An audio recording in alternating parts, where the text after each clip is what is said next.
Welcome to a journey through the shadows of the human mind.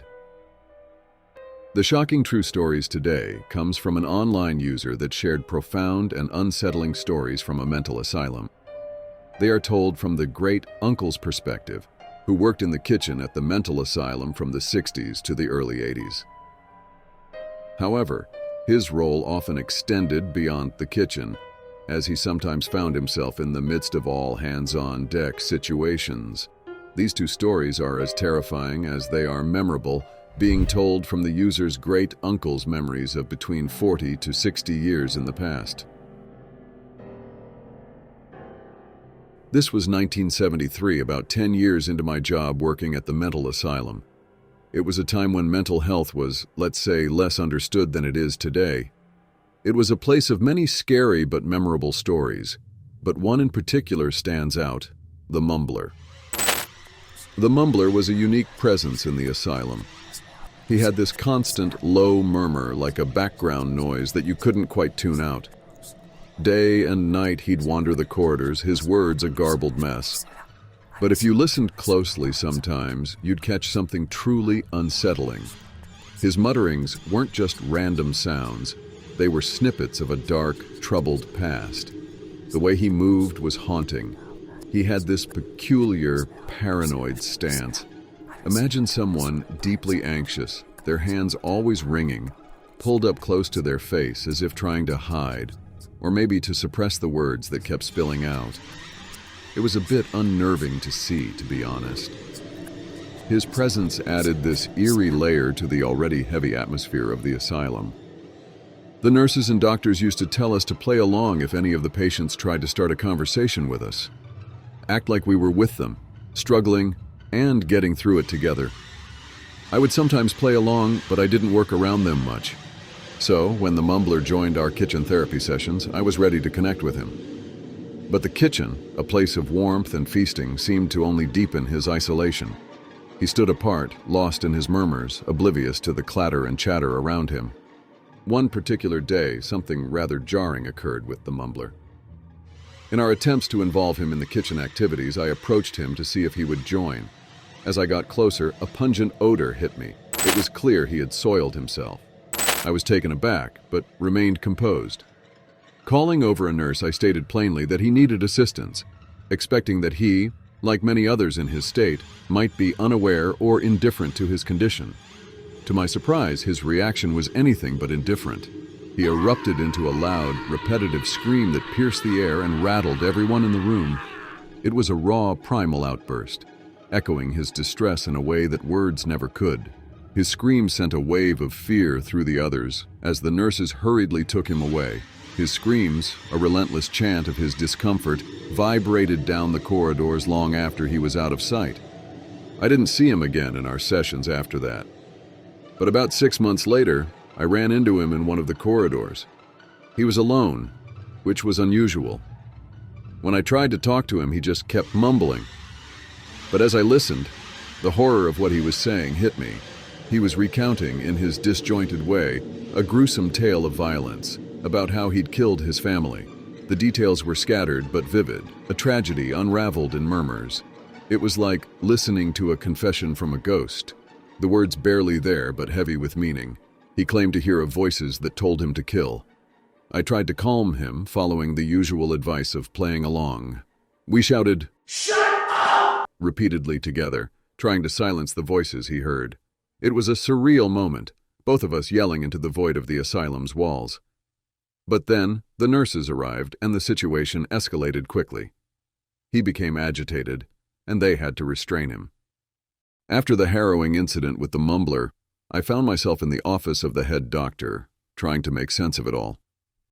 He shared with me a grim reality that stuck with me long after. "War is tragic," he began, his voice tinged with a somber note. "He's one of those people we can't help. We keep him heavily sedated, left to count the people he's killed.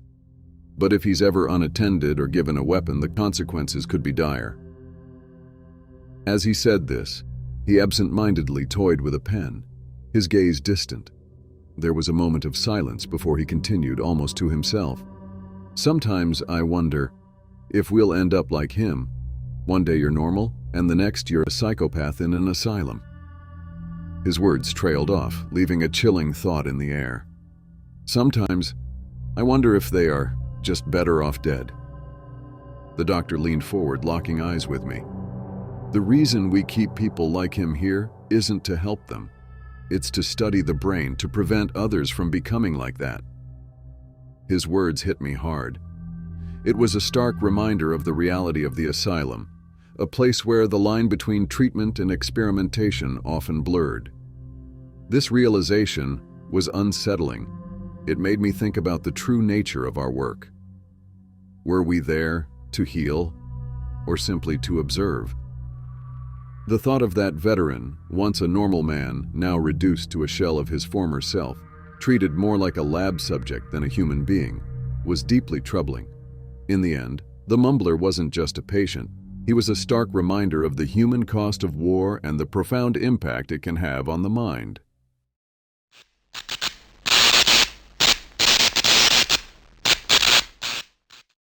This was 1965, the early years of working at the asylum. When I first joined the asylum, I was filled with a sense of purpose. I believed wholeheartedly that our work, especially in the kitchen where I spent most of my days, could make a real difference. The kitchen was more than just a place for meals.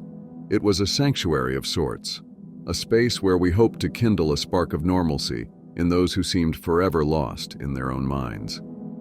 Among these individuals was the rocker, a patient who stood out for a rather unusual reason. The rocker got his name not because he rocked back and forth, as some did after therapy, but because of how he reacted to stress. Whenever he felt even the slightest pressure, he would freeze completely, becoming as still as a statue.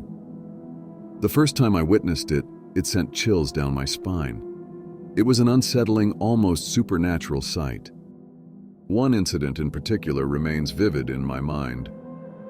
We were in the kitchen, and the rocker was there, seemingly in his own world, until he suddenly began to act out. He started throwing red pepper flakes into the dishes haphazardly. It was a small act, but in the confined, tense atmosphere of the asylum's kitchen, it was like a spark in a powder keg. The patients began to get agitated, and I could feel the stress level rising rapidly. Concerned, I stepped in and asked the rocker to stop and take a seat. That's when he froze. His body went rigid, his eyes locked in a vacant stare. For a moment, it was as if time itself had stopped. After the nurses had moved him, still frozen, I found myself grappling with a mix of emotions, confusion, concern, and a deep sense of unease. I later learned from the nurses that his condition was a direct consequence of the shock therapy he had undergone. The treatment had left his nerves so damaged that any form of stress triggered a physical reaction, akin to being electrocuted. This revelation was deeply disturbing to me.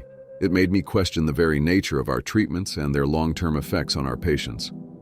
Naively, I suggested to the doctor that maybe we should change his therapy, believing there had to be a better way to help him. Quoting the exact words of the doctor from my memory, "This is a man who his keyword was a psychopath. He was able to look around a room, locate all exits and weapons, who was able to take him, who was able to hurt him, who he could kill first in a matter of seconds. So we conditioned him to freeze up during stress, and now he is cured. I understand if you don't want him in class, but we can't switch his therapy. I don't want him going back to his killer instincts. The therapy is working."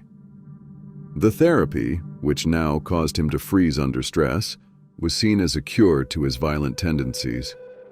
It was a revelation that shook me to my core.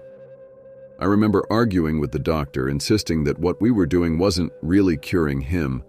We were simply replacing one issue with another. But the doctor's perspective was clinical, almost cold. To him, this was a success, a potentially dangerous man rendered harmless. But the story doesn't end there. The next day, driven by a sense of guilt and a desire to make amends, I decided to have a talk with the rocker. I found him sitting alone, his presence as enigmatic as ever. Sitting beside him, I tried to express my understanding, to apologize for the previous day's events. As I spoke, I noticed a flicker of something in his eyes, a change that set off alarm bells in my mind. In the blink of an eye, His hands were around my neck, his grip iron tight. Panic set in as I struggled to breathe. I couldn't scream, so I gurgled in my own saliva while I thought about how I would die in this cell. As I thought about death, I saw nothing but pure evil, rage, and hatred in his eyes. While the nurses eventually came, I started to fade. The next thing I knew, I was in a hospital bed, recovering from a huge gash on my arm sewn up. I later learned that in the frenzy, the nurses couldn't get him off, so one of the nurses grabbed a fire axe and cut the guy's hands off. While doing so amidst the chaos, the axe went clean through the hands and scratched my arm. Upon my return to the asylum, I saw him walking in the halls with no hands. When he saw me, he seized up again. It was at this moment they realized he couldn't stay there anymore. He felt so angry and stressed by even the sight of me that he needed to be moved to another asylum. After that terrifying encounter, lying in my hospital bed, I had a lot of time to think. That was the day I learned never to assume that a psychopath is safe, even after they've undergone therapy. When I looked into the rocker's eyes during that attack, I saw hate. It was hard to tell if it was directed at me or the system that had failed him. He was a man who had committed monstrous acts, but our job was to turn people like him back into human beings, not just to contain them. Shock therapy, I realized, wasn't curing him. It was merely suppressing his psychopathic tendencies, making him what I can only describe as a tamed psychopath. It sounds harsh, but how else can you describe someone who kills without remorse? Despite everything, I still held on to hope for him, although from a distance. I wish I knew how to help these people.